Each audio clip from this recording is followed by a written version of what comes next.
دوسری میقات تک احرام کو مؤخر کرنا، اس کا کیا حکم ہے؟ چنانچہ اگر کسی کے راستے میں 2 متعینہ میقاتیں پڑتی ہو تو افضل تو یہی ہے کہ پہلی میقات سے احرام باندھ لے، لیکن دوسری میقات سے بھی احرام باندھنے کی صورت میں فقہا اجازت دیتے ہیں۔ مثلا مدینہ منورہ سے براہ راست اگر وہ کوئی آدمی مدینہ منورہ سے چلتا ہے تو براہ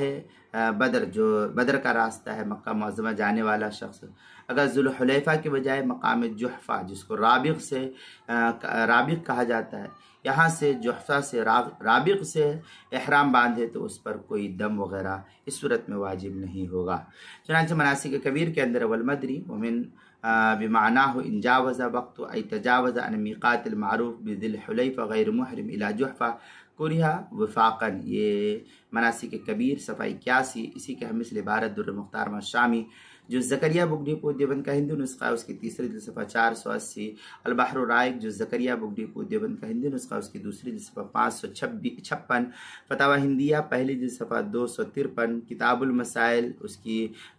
تیسری جلد صفحہ 107 اور 108 پر ہے، عنوان ہے دوسری میقات تک احرام کو مؤخر کرنا۔